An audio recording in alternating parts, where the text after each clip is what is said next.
La hermana Dubia está bien enferma también de la presión. Oren por ella, ella ha padecido de esto y no pudo venir esta mañana a la iglesia.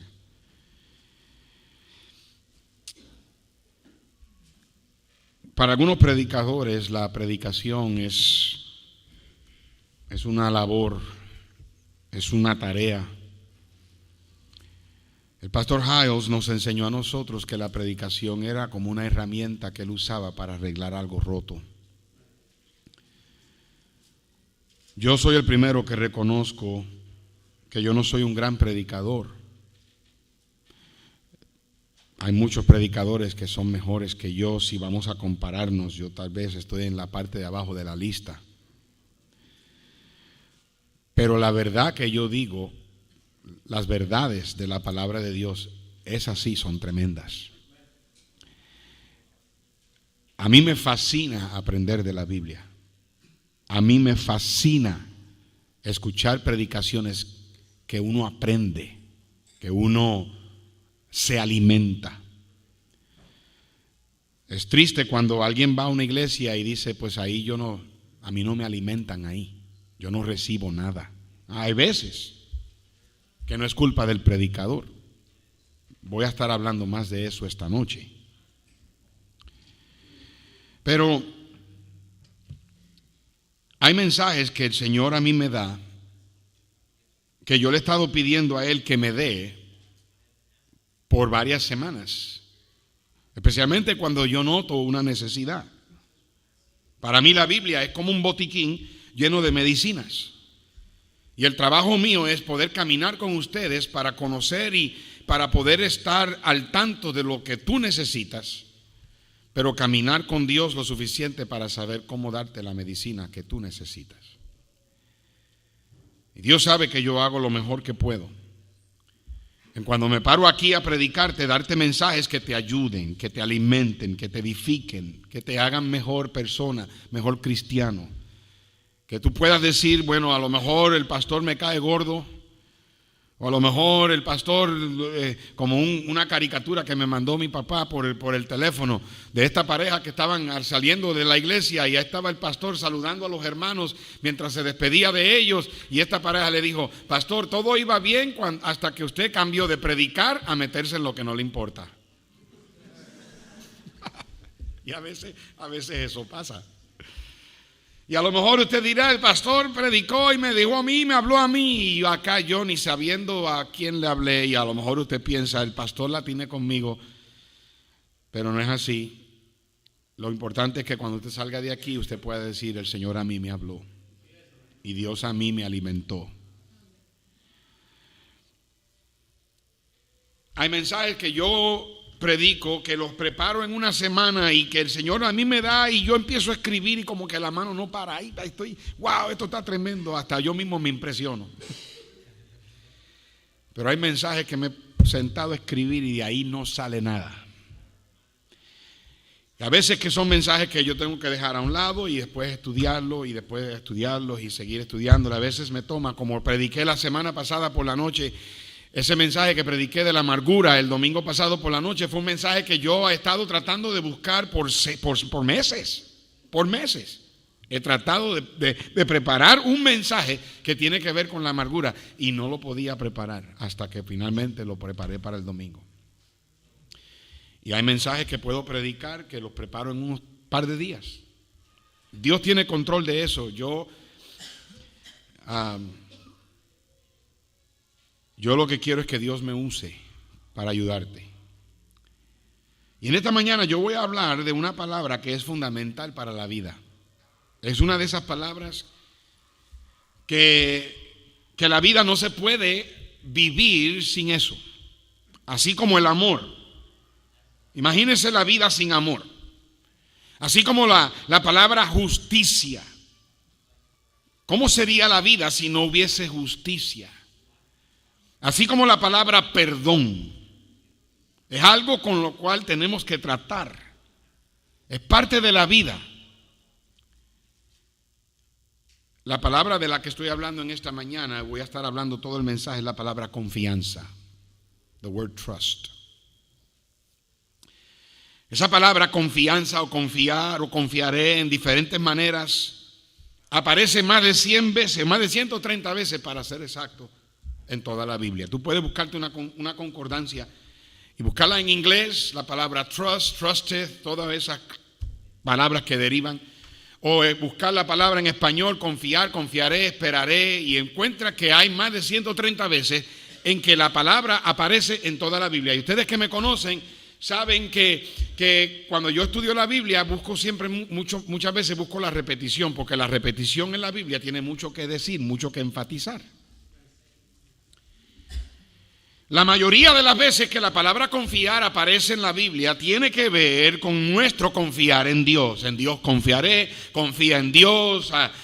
Tiene que ver, ¿verdad?, con ese aspecto de la palabra confianza, de poner nuestra confianza en el Señor. Bienaventurados los que en ti confían, dice la Biblia. Son pocas las veces que la palabra confianza aparece en una manera negativa cuando la Biblia nos exhorta a que no pongamos nuestra confianza en ciertas cosas. Hasta donde yo sé, esta es la única vez en toda la Biblia que la palabra confianza aparece en el vínculo de la familia. Dice el libro de Proverbios capítulo 31, verso 10, verso 11 para ser exacto.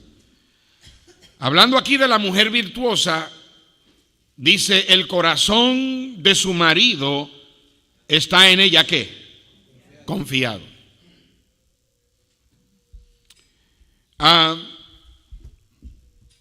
Quiero hacerte una pregunta en esta mañana, que la contestación a esa pregunta puede determinar tu destino.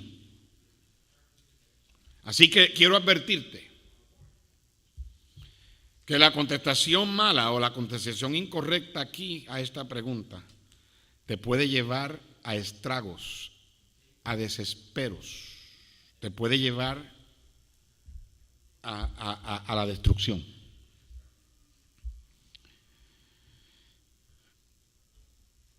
Muchas veces en mis consejerías y en experiencias que he tenido tratando con los problemas de la gente, con las situaciones que la gente han enfrentado, en muchas de las ocasiones, ¿verdad?, esto pasa con pastores que se tienen que ir de una iglesia, con miembros que han tenido una experiencia negativa o mala o de mal sabor con el pastor, o miembros de familia, esposo con esposa, padres con hijos, hermanos con hermanas, carnales y en la fe, en el trabajo. Esto sucede donde quiera, sucede en toda relación de la vida. Y muchas veces en mi experiencia tratando con personas que han tenido que pasar por situaciones en la vida que tiene que ver con la confianza, me hacen la pregunta: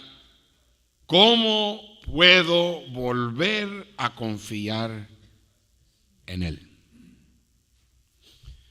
¿Cómo puedo volver a confiar en ella? He tenido padres que me han dicho: ¿sabe qué, pastor? Amamos a nuestro hijo, lo amaremos hasta el fin, pero no puedo o no podemos confiar en Él. No confiamos. O lo mismo con una hija. ¿Cuántos padres no me han dicho, ¿verdad?, no han tenido un hijo o una hija que le han quebrado el corazón y que esos hijos han regresado a la casa y han venido diciendo: papi, perdóname, mami, perdóname? Y esos padres me han dicho: pastor, lo queremos perdonar, pero es que a mí aquí en la oficina se han sentado y me dicen: pero no puedo confiar en Él, no confío en Él. ¿O cómo puedo yo reparar la confianza que he roto? Muchas veces con lágrimas en los ojos personas me han dicho: pastor, es que mire, ¿sabe cuál es el problema? Desde que pasó eso, años atrás, no importa lo que yo haga, mi marido o mi esposa o mis padres o mis hijos no van a confiar en mí. Yo quiero hablarte sobre cómo reparar la confianza que se ha roto. El fundamento de toda relación,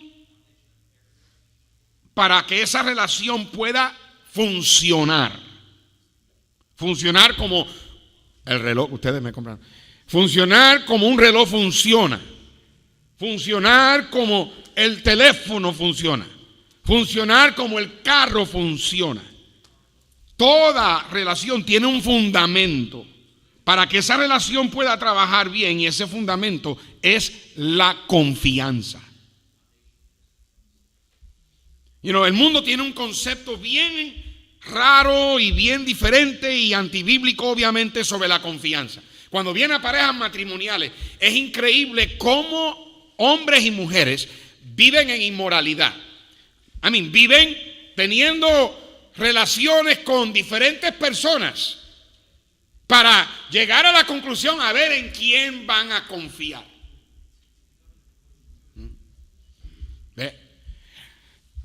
Parejas se juntan en concubinato y viven como si estuvieran casados para ver en quién si van a confiar, si van a poder tener esa confianza. Lo que no se dan cuenta es que están destruyendo el fundamento que les va a dar a ellos la función correcta, porque cuando se casan no tienen confianza. Papi me decía a mí siempre, mira, ¿sabes qué, mijo? El ladrón juzga por su condición. ¿Entienden ese? ¿Lo dicen en México? Y muchas veces cuando alguien acusa a alguien de una cosa es porque eso es lo que esa persona hace. Y muchas veces cuando parejas viven en concubinato, en unión libre, viviendo en sexo sin estar casados y luego entonces se casan, lamentablemente, cuando entran al matrimonio no se pueden confiar, porque si lo hiciste antes del matrimonio, ¿qué te dice a ti que no te lo va a hacer después que te casas? Y yo quiero que entendamos, hermanos, que la confusión no viene de Dios, la confusión viene del maligno.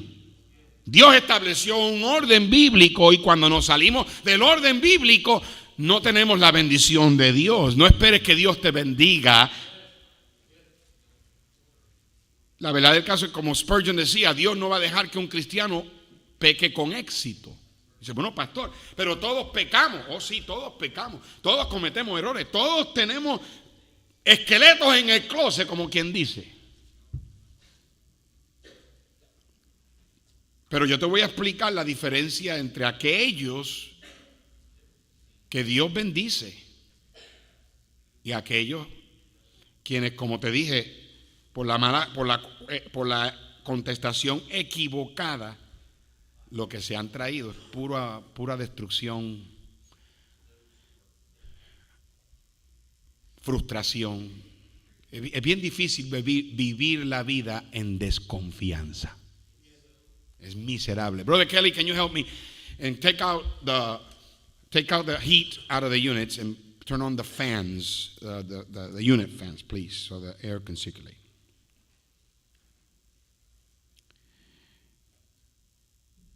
¿Cómo puede alguien reparar la confianza que se ha roto? How can someone fix a broken trust? Quiero darte en esta mañana 5 puntos. Y si dicen amén y todo eso, nos vamos rápido.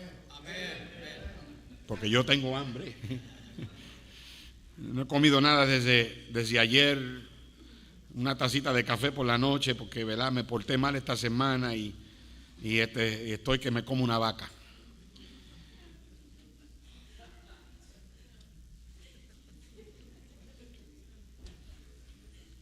Número 1.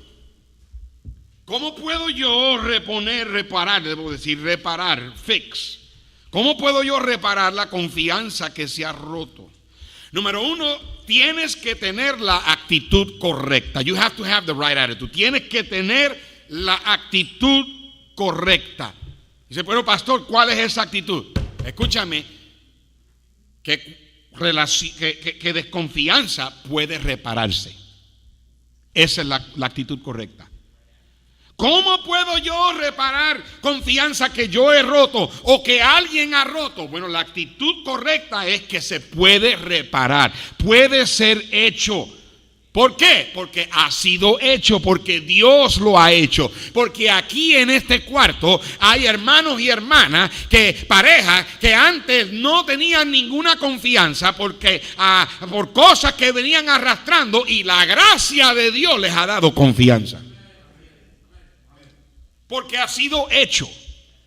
Porque en empleos han pasado donde un empleado ha roto la confianza con su patrón y el patrón lo ha perdonado, y ese patrón eventualmente ha vuelto a confiar en el empleado y el empleado se ha vuelto a ganar la confianza. Y lo mismo se puede decir en cualquier área de la vida, porque ha sido hecho. La Biblia aquí en Proverbios 31:11 dice que el corazón de su marido está en ella confiado. Esa palabra confiado es una palabra en el hebreo que tiene múltiples significados. Se puede definir como seguro, se puede definir como sin preocupación, se puede definir confidente, se puede definir que no tiene perturbación, que está tranquilo, que está sereno. Está hablando del corazón, no está hablando del marido. Dice el corazón de su marido. ¿Por qué? Y voy a hablar más de esto en esta noche. Voy a hablar sobre un examen bíblico del corazón. Pero todo problema en la vida es un problema del corazón. El corazón es algo que es como la palabra confiado. El corazón es algo esencial en la vida. Y la vida cristiana se vive del corazón. El cristianismo es una vida de corazón. Pero lo voy a hablar más esta noche de eso. Puede ser hecho. La actitud correcta. Yo estoy hablando con hermanos aquí que a lo mejor entre familiares has roto la confianza o la han roto contigo. Entre familia en el hogar. Estoy hablando con parejas que se han roto la confianza, con padres e hijos que se han roto la confianza. Estoy hablando con hermanos y hermanas dentro de la iglesia que se han roto la confianza. Estoy hablando tal vez con el pastor y en congregación. Yo no sé, espero que yo nunca haya roto mi confianza contigo, pero puede suceder. Yo soy tan humano, te puedo decepcionar, te puedo decir que voy a hacer algo y se me olvida. Mira, ¿sabes qué? Mi cerebro trabaja medio funny. Pueden decir amén, no hay problema. Estaba que lo decía por el codo, ya le salía el amén por el codo, si no lo dice explota. Porque, ok, gracias. ¿Por qué? Porque últimamente a mí se me está olvidando todo. Mira, en serio. Sinceramente, a veces se me olvida con quién hablo. Yo cargo una libreta, está en mi escritorio. Yo cargo una libreta que le llamo my brain, en mi cerebro. Yo tengo que apuntarlo todo. Y es algo bien frustrante porque mira que yo lo apunto todo, pero se me queda la libreta. Pregúntale a Roberta, llego a casa, se me quedó el cerebro. Hermano Kelly, qué bendición, amén. Por fin despertó el hermano Kelly. Ese ni tiene cerebro. Pero yo he tenido que llegar, keep translating, yo he tenido que llegar a casa y darme cuenta de que tengo que volver a la iglesia. Porque todo mi cerebro está ahí. A mí últimamente, yo no sé, se me está olvidando todo, se me olvida y tengo que apuntarlo y a veces, se me olvida con quién hablé y a lo mejor te decepciono y dices, no, el pastor dijo que me iba a llamar y nunca me llamó. Ese pastor, porque como el pastor viaja mucho, se crea algo grande. Que el pastor solamente atiende a los favoritos de él y no es eso. Es que los que me dan dinero yo los atiendo.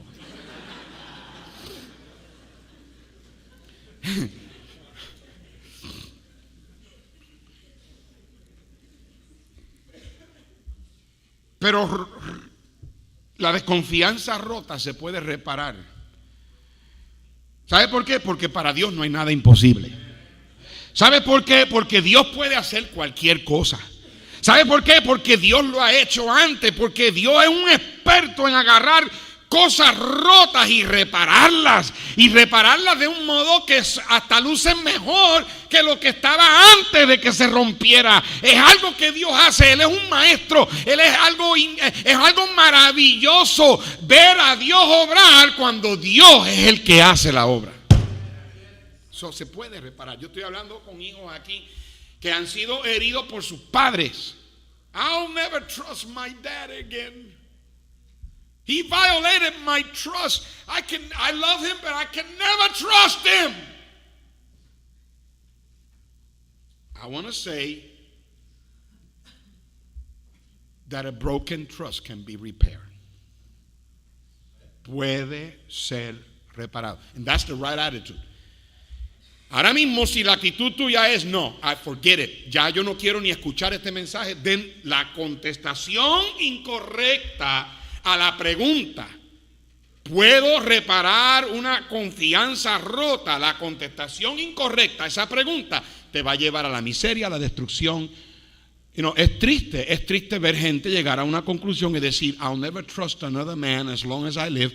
I'll never trust another woman. Nunca voy a confiar en un hombre, nunca voy a confiar en una mujer, nunca más voy a confiar en la gente. Es una manera tristísima de vivir. Miserable. ¿Están conmigo? Digan amén para irnos, amén. Y yo confío en el hermano Salvador. Que él está pensando en la comida que está. Número 2. Ten una visión del gozo que puedes tener por tener una relación de confianza. Ten una visión del gozo que puedes tener teniendo una relación de confianza. Mira, voy a usar a mi familia de ejemplo, mis hijos con Roberta y conmigo. Roberta y yo disfrutamos de una relación hermosa con nuestros 4 hijos. Le damos gracias a Dios por ello. Y aunque no son perfectos, porque no lo son, los otros días, yo hace como 3 meses atrás, voy a sacar un pecado de Andrés aquí. Y ustedes que entran al Instagram y están ya en el teléfono, ya listos para textearle, te doy permiso para que le digas el texto. Otro día yo estaba mirando las vanes y encontré en una de las vanes, la van 4, que había un pedazo de la van. Y yo creo que la hermana Belinda lo notó y ella escribió en el reporte que escriben los choferes que alguien le había pegado a la van. Y yo fui para allá y yo dije, no, eso estaba así desde que, creo que dije que eso estaba así desde que lo vendieron, yo no sé. Y yo como que no me había dado cuenta y yo pensando. Y después yo llamé al hermano Gilberto. Y le dije al hermano Gilberto, ¿tú sabes de esto? ¿Alguien le pegó a la van? Y me dijo, sí, ¿tú no lo sabías? Usted sabe que el pastor es el último en enterarse de las cosas. Y lo que sucedió fue que en una de estas que estábamos preparándonos para la conferencia de la familia del año pasado, creo, 2 años atrás, yo di instrucciones para que movieran las vanes y las limpiaran, y Andrés fue el que movió la van 4 y dándole reversa le pegó a uno de los postes de aquí del canopy, de la cochera. Y el hermano ahí lo ayudó y lo arregló lo mejor que pudo y de eso y lo otro, pero yo ni sabía eso. Después yo llamo a Andrés y le digo, Andrés, tú por casualidad le diste a una de las vanes. Y me dice, oh, a mí se me había olvidado decirte que se te había olvidado. Nuestros hijos no son perfectos. Y a mí nunca se me olvida cuando David en una visitación, cuando ustedes jóvenes o ustedes hermanos se acuerdan que él decidió amarrarse el tobillo en uno de los cinturones de seguridad. ¿Cuántos de ustedes recuerdan eso? Y usted sabe que el cinturón de seguridad se tranca y eventualmente no había manera de sacar el pie. Y yo estaba que prendía, a mí se me hirvió la sangre boricua. Y entonces el hermano Gilberto me dijo, y hasta este día ese cinturón de seguridad está roto. Y el hermano Gilberto me dijo, pastor, hay que cortar el cinturón. Y yo, no, mejor le cortamos el pie. Y yo estaba tan enojado que David se puso blanco como la camisa del hermano Miguel. Nuestros hijos no son perfectos. Pero, gracias a Dios, tenemos una buena confianza. Podemos sentarnos y hablar y gozamos, disfrutamos. Es triste cuando familias no tienen confianza. No, todos los hijos, ustedes hermanos dicen, bueno, es que mis hijos a mí no me dicen todo. Piensa en tú, piensa cómo eras tú cuando tenías esa edad. Y yo sé que los muchachos a veces tienen, ¿cuántos de ustedes, how many of you brothers, cuántos de ustedes hermanos aquí, you know things about your sister? Let me see your hands. All right? How many of you sisters, you know things about each other? Se conocen los esqueletos. Levanta la mano, te lo conoces. There you go. ¿Ve? ¿Cuántos de ustedes ahora mismo están rogándole a Dios que esa persona no abra la boca? Pero cuando hay confianza, our staff, nuestros empleados, aquí tenemos confianza. Cuando yo me voy aquí y voy a predicar a otro lugar, yo no estoy preocupado de que los hermanos no hagan el trabajo. Hay tanta confianza que yo sé que ellos no hacen el trabajo. No.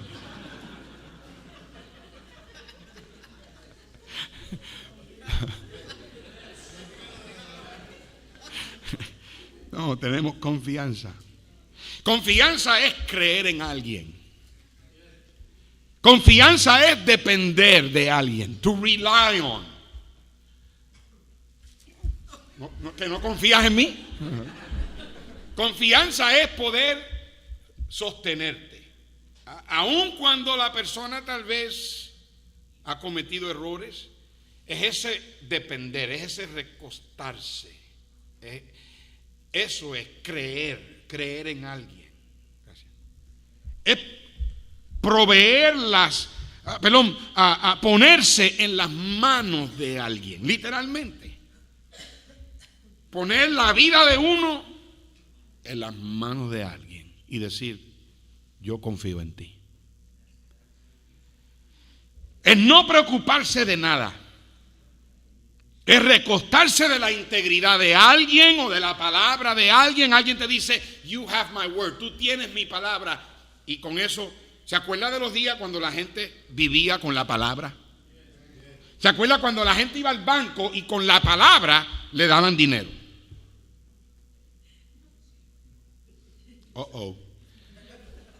Híjole, aquí le di algo bueno. ¿Sabe? Cuando usted miente, usted rompe la confianza. Cuando usted dice que va a hacer algo y no lo hace con el sentido de engañar, usted rompe la confianza. Confiar es estar seguro. Es estar seguro. Ustedes, hermanas, aquí, tú tienes confianza en tu marido cuando él se va al trabajo y tú sabes que él va a estar trabajando, que tú no tienes que preocuparte de que no se va a meter con alguien, que no se va a estar con otro, que no, o con otra, o con otro. Hoy en día uno nunca sabe, ¿verdad? que no se va a meter en un lugar incorrecto, que no va a estar. Eso es confianza. Es confianza, hermano, de que tú sabes que tú te puedes ir al trabajo y tu esposa no está en el mall gastando tu dinero. ¿Cuántos de ustedes, hermanos, tienen esa confianza? Mire toda la desconfianza que hay aquí. Ay, Señor, el Señor nos ayude. Ayer yo no encontraba mi billetera. Yo estaba buscando mi billetera por toda la casa. ¿Dónde está mi billetera? Y mi esposa dice, está ahí. Dice, tú la agarraste. Y ha agarrado el dinero y agarra todo. La confianza, hermano, es como un puente que dos personas construyen. Y ese puente sirve de camino para los dos viajar de un lado al otro. La confianza es como un avión que sube por la turbulencia del aire. Sube por encima de las nubes y puede haber toda clase de problemas y turbulencia. A veces en el avión a mí me toca ver esos panoramas increíbles. Y muchas veces el piloto dice, le voy a pedir a las aeromosas que por favor se mantengan sentadas y va a haber turbulencia saliendo del aeropuerto porque hay mal tiempo hasta que subamos por encima de las nubes y el avión empieza a subir, el avión tiembla y uno no puede separarse ni para nada. Y hay gente en los asientos, algunos están asustados, están ahí aguantados ahí de la silla, otros están haciendo esto aquí, uno detrás del otro, a mí presignándose, y yo ahí calmado, calma, que no panda el cúnico. Y el avión tiembla y de momento sube por encima de las nubes, y de momento empieza a flotar. Parece que está parado ahí arriba. Y tú miras toda esa densidad de nubes abajo. Y la confianza es un avión que sabe subir allá arriba. Y no importa lo que pasa acá abajo, todo se ve así de chiquito. Tú estás con la persona a quien tú más amas. Tú estás con las personas con a quien tú más amas. Pase lo que pase, estamos bien. La confianza es como una base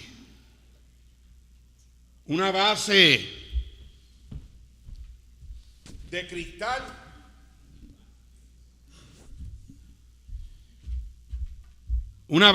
cristal preciosa que decora a la gente que son dueños de esa base. Esa es la confianza. ¿Cómo podemos reparar confianza que ha sido rota? Pues número uno, tienes que tener la actitud correcta. Se puede. Por la gracia de Dios, se puede. Número dos, tienes que tener una visión. Tienes que imaginarte, tienes que mirar y decir, eso es lo que yo quiero. Tienes que luchar y tienes que decir, de ahora en adelante yo quiero que en mi casa, que en mi hogar, que en mi matrimonio, que con mis hijos, que en mi trabajo, que mi vida sea una vida donde mi corazón está tranquilo, confiado. Hay un gozo inmenso en esa relación. Número tres, si la confianza ha sido rota, tiene que ser reparada. Y enfatizo la palabra tiene, es necesario. Tiene que ser reparada. ¿Por qué? Porque el nombre de Cristo está en juego. Tu testimonio, la gente del mundo se da cuenta. Yo llegaría a pensar que la gente del mundo tiene más confianza en algo temporero que lo que yo tengo en un Dios eterno. En el Antiguo Testamento, en el libro de Números, Dios daba ciertas estipulaciones o no, ciertas instrucciones para diferentes cosas en la vida de los judíos. ¿Me están entendiendo? Mírame aquí, yo por lo menos soy el más guapo de la plataforma, así que mírame aquí.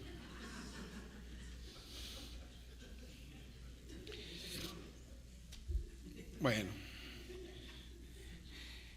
¿por qué estoy haciendo esto? En el Antiguo Testamento habían diferentes instrucciones para diferentes cosas. Había instrucciones para los leprosos, había instrucciones para el sacrificio.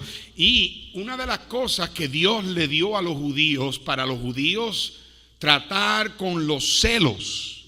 Qué difícil es tratar con una persona de celos. Los celos han causado mucho problema en hasta los mejores matrimonios. Y Dios le dijo a través de la ley de Moisés que si un marido estaba celoso de su esposa, ya sea porque ella se había ido con otro hombre o porque ella era inocente pero él tenía el espíritu de celos encima, Dios le dio ciertas instrucciones de cómo agarrar agua y agarrar polvo del piso. Y el polvo del piso del tabernáculo era un polvo sucio, porque ahí en el tabernáculo mataban animales, le quitaban las partes, degollaban cuello, sangre por todos lados, tripas por todos lados. ¿Tienen hambre? No. Y agarraban ese polvo y echaban ese polvo en el agua y la mujer se lo tenía que tomar. Y si esa agua, si ella era culpable de causar celos y esa agua se tornaba en maldición. Ustedes, hermanas, ya están preparando el Kool-Aid. Pero muchas de las ceremonias de los judíos para nosotros no son requeridas porque era para los judíos, pero tiene una aplicación espiritual. Y la aplicación espiritual es que el Dios estaba estableciendo un patrón para ganarse la confianza. Especialmente en el marido que tenía celos y no tenía por qué tenerlos. O la mujer que tenía celos y no tener razón para tenerlos.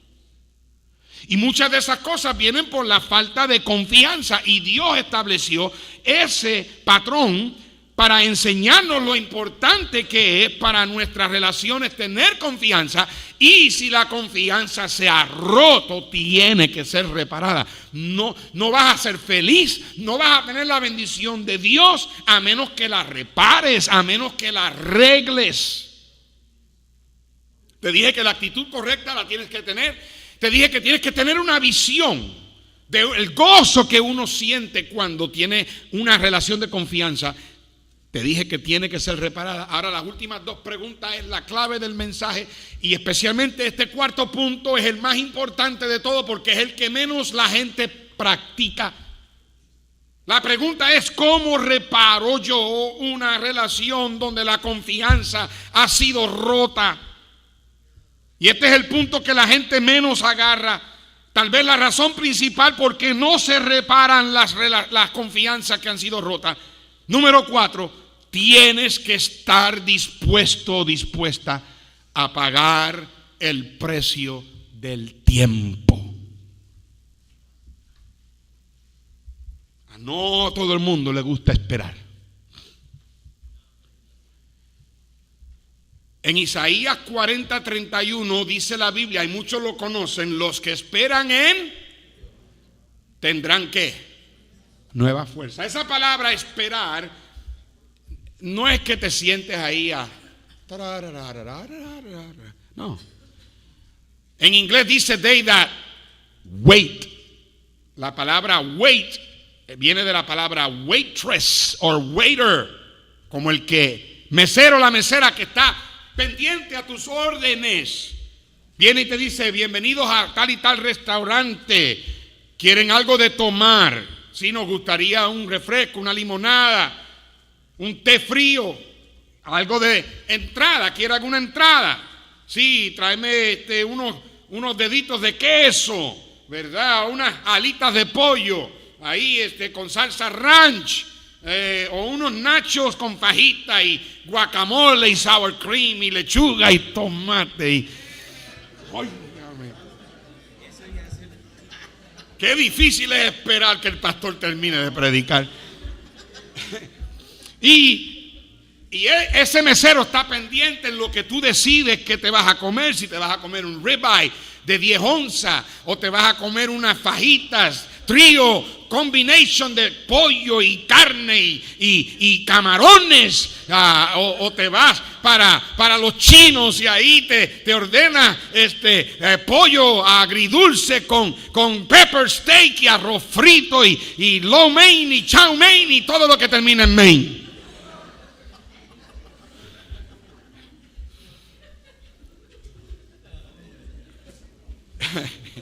Yo le voy a dar negocio a los restaurantes hoy. Y esa palabra esperar, en otras palabras, significa que continúes haciendo lo que debes hacer mientras esperas. Los que esperan en Jehová, los que están pendientes a lo que Dios quiere que haga, que ganes alma, que diezme, que seas fiel en lo que esperas en Él, Dios le va a proveer nueva fuerza. Y el mismo principio es con la confianza. Sígueme bien. ¿Alguna vez alguien ha dicho esta frase o has oído a alguien decir: el tiempo sana las heridas? Y es verdad hasta cierto punto, pero no todo el tiempo. Porque hay gente que el tiempo no ha sanado la herida, al contrario, la ha infectado.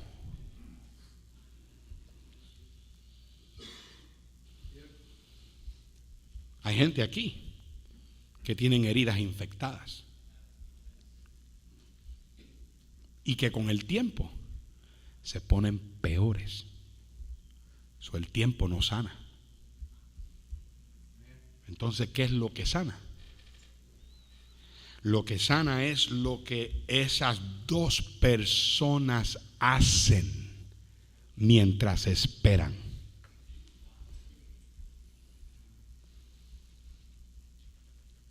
Lo que sana es lo que esas dos personas determinan hacer durante el tiempo. Una herida en un cuerpo, si se cuida bien, si se trata bien, sana. Pero una herida en el cuerpo, si no se trata bien, si no se cura bien, se infecta. ¿Han conocido ustedes personas diabéticas que le han tenido que cortar un dedo y luego le han tenido que cortar parte del pie y luego el tobillo y luego la parte de abajo de la pierna y hasta arriba? ¿Por qué? Porque el tiempo ha infectado más la herida. Cuando a mí me operaron de la espalda, me dijeron que tenía que estar 6 semanas en cama. Yo no quería estar 6 semanas en cama, yo quería irme a trabajar. A las 2 semanas me fui a trabajar y el pastor Gray me tuvo que mandar de regreso a la casa y no me dejó trabajar.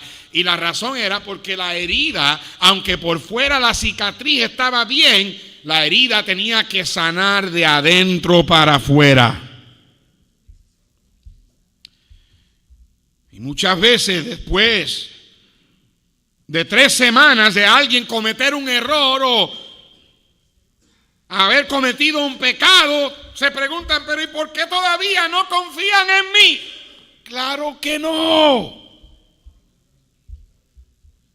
No van a confiar en ti. Porque toma tiempo. ¿Están conmigo, hermanos? Es como una base de cristal. Si yo la tiro ahora mismo al piso y se rompe en 1000 pedazos, dime tú, ¿quién la va a poder arreglar? Si se rompe en 1000 pedazos y tú tratas de repararla, vas a perder tu tiempo. No vas a poder. Tú no lo puedes reparar, no puedes ni tratar. Dice, bueno, pastor, usted se está contradiciendo porque usted dice que puede ser hecho. Yo no estoy diciendo que no puede ser hecho. Yo te estoy diciendo que tú no la puedes reparar. ¿Qué fue lo que causó la desconfianza en primer lugar? ¿Qué fue lo que causó que la confianza se rompiera en primer lugar? La mentira, el engaño, la infidelidad, la deslealtad, la irresponsabilidad. Entonces, ¿qué haces? ¿Qué debes hacer? Haz lo opuesto. No mientas más. Empieza a decir la verdad. Sé sincero, sé responsable, sé leal, sé fiel, sé honesto. Y Dios repara la base. Él hace lo que tú y yo no podemos hacer.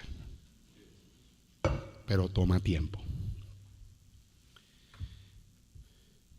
Tu esposa, tu esposo tienen el derecho de saber con quién hablas cada día, a dónde fuiste cada día, qué hiciste cada día. Tienen el derecho, es tu responsabilidad. Tu pareja no debe de estar desconfiando y tú no debes estar creando desconfianza y no puede haber orgullo en esto. Vuelvo y te digo, la contestación a la pregunta va a determinar si vas a ser feliz o vas a ser miserable. Se puede reparar la desconfianza.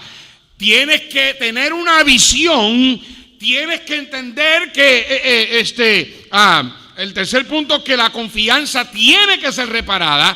Pero tienes que entender que toma tiempo, toma mucho tiempo. Y tienes que estar dispuesto a pagar el precio. Simplemente haz lo opuesto a lo que causó la desconfianza. Empieza a buscar maneras de cómo ganarte la confianza. Ustedes, hijos que le han roto el corazón a los padres y quieres ganarte la confianza de ellos, cada mañana levántate y pregúntate, ¿qué puedo yo hacer hoy para ganarme la confianza de mi mamá y mi papá? Ustedes, parejas aquí que se han desconfiado, levántate y pregúntate, ¿qué puedo yo hacer para ganarme la confianza de mi esposo o de mi esposa otra vez? Y tú haz lo que tienes que hacer. No trates de repararla y no esperes que de aquí a un mes las cosas cambien de la noche a la mañana. No esperes que de aquí a 2 meses tú dejas el tiempo a Dios y cuando la vasija de cristal se ha roto en 1000 pedazos. Es algo maravilloso ver a Dios levantarla, repararla y hacerla muchas veces aún más preciosa de lo que era antes.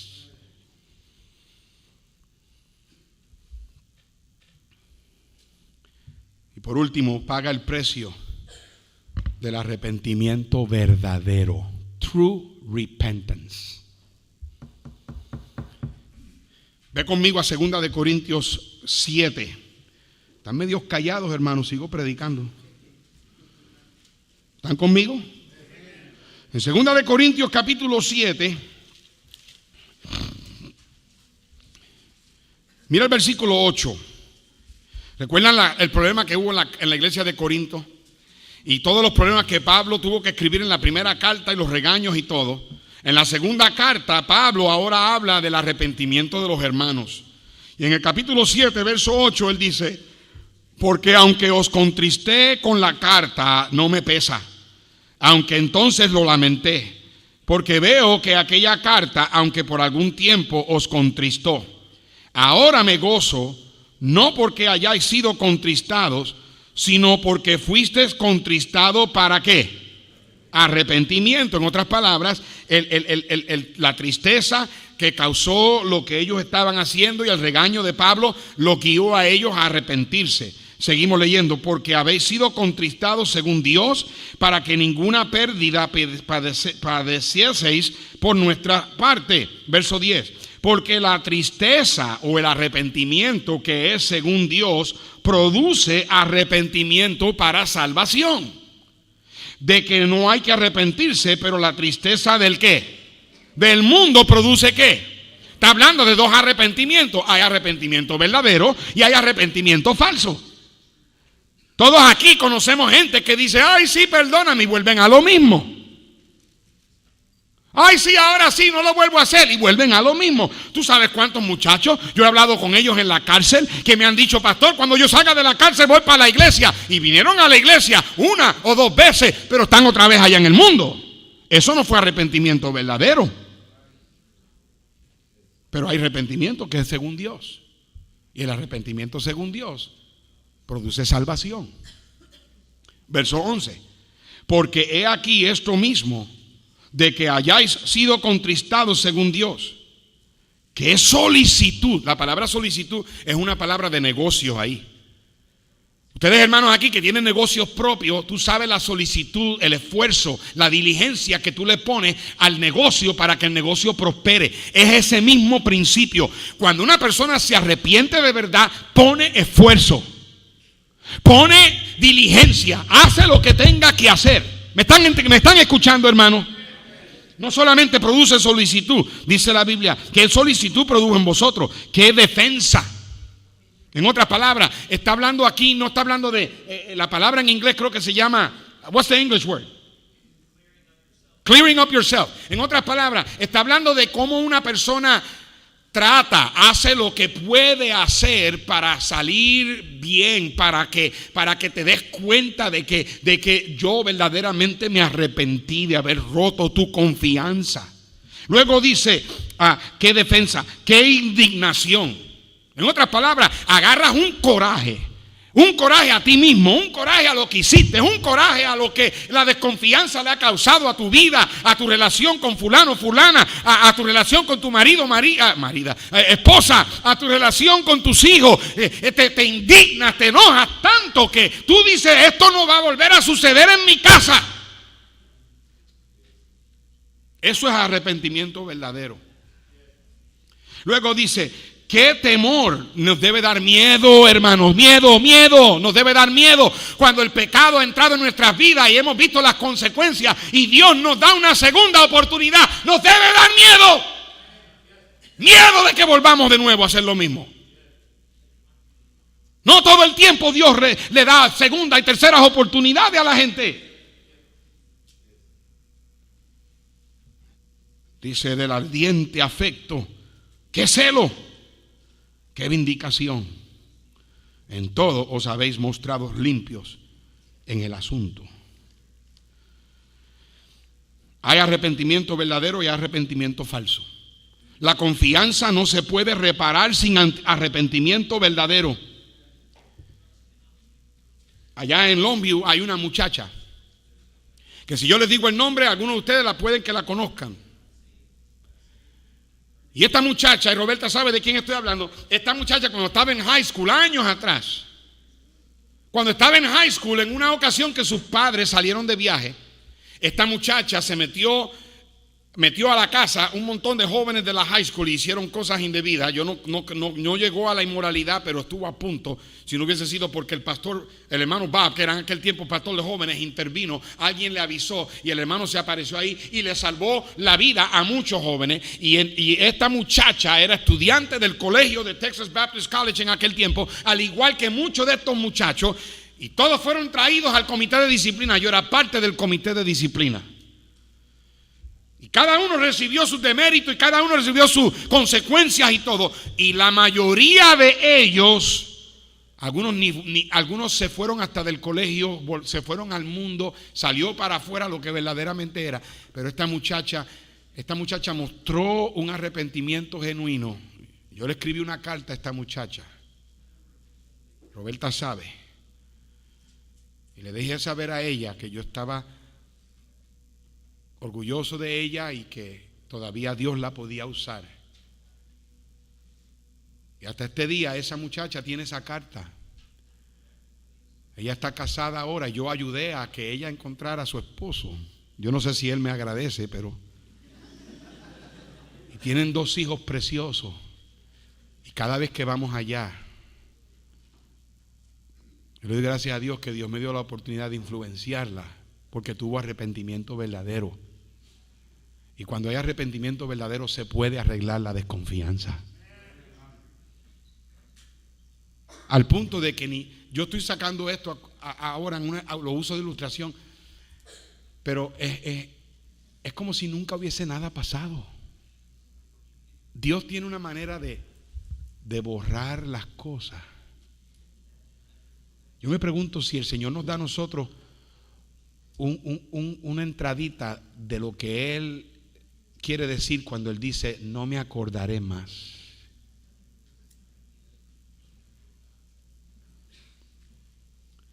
¿Tú sabes quién es un ejemplo de arrepentimiento falso? Balaam. Balaam, Padre Dios, ¿qué hago? ¿Qué hace con esos hombres? Ok, perdóname. Pues Dios me dijo que no, pero deja ver si mañana cambia de opinión. ¿Sabe quién tuvo arrepentimiento verdadero? El hijo pródigo. Padre, he pecado contra ti y ya no soy digno de ser llamado tu hijo. ¿Sabe quién tuvo arrepentimiento falso? Judas. Se arrepintió, dice la Biblia. Él se arrepintió, entregó las monedas. Esa palabra arrepentirse lo que significa es que él se lamentó. ¿Sabe quién tuvo arrepentimiento verdadero? Pedro, que cuando vio los ojos de Cristo fue al huerto y lloró amargamente. ¿Sabe quién tuvo arrepentimiento falso? Saúl. El pueblo que me diste, pues yo hice todo lo que pude, pero el pueblo. Y Dios lo quitó del trono, lo abandonó. Vino un espíritu malo que lo atormentaba. ¿Sabe quién tuvo arrepentimiento verdadero? David. Ella cometió adulterio, pero su corazón era conforme al corazón de Dios. Y le dijo al Señor: ten piedad de mí, oh Dios, conforme a tus misericordias, y límpiame de toda maldad, conforme a tu piedad. Lávame. No hay sacrificio que yo no daría. El sacrificio que tú quieres es un espíritu quebrantado y humillado. Y David hizo más por Dios después que cayó en pecado que antes, porque Dios puede agarrar una base que ha sido rota en 1000 pedazos Y Él es el único que la puede reparar.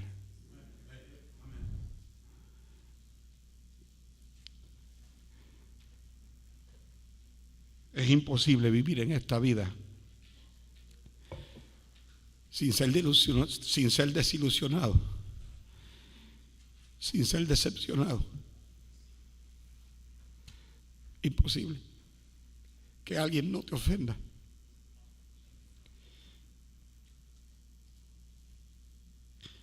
Pero hay alguien que nunca te va a fallar. Con razón el salmista dijo en el Salmo 125: los que confían en Jehová son como el monte de Sión, que no se mueven y permanecen para siempre. Cuando uno pone la fe y la confianza en Cristo, uno es como una montaña. No hay quien nos mueva. Y si en esta mañana tú dices: yo no quiero ir a la iglesia, yo no creo en Cristo, yo para qué poner mi fe en Cristo si yo conozco un montón de hermanos que hay de iglesia que son unos hipócritas, que yo conozco la gente, yo he visto a aquel fulano, que hay aquella fulana. Los que confían en Jehová son como el monte de Sión. Déjate estar mirando a la gente y pon tu confianza en Jesús.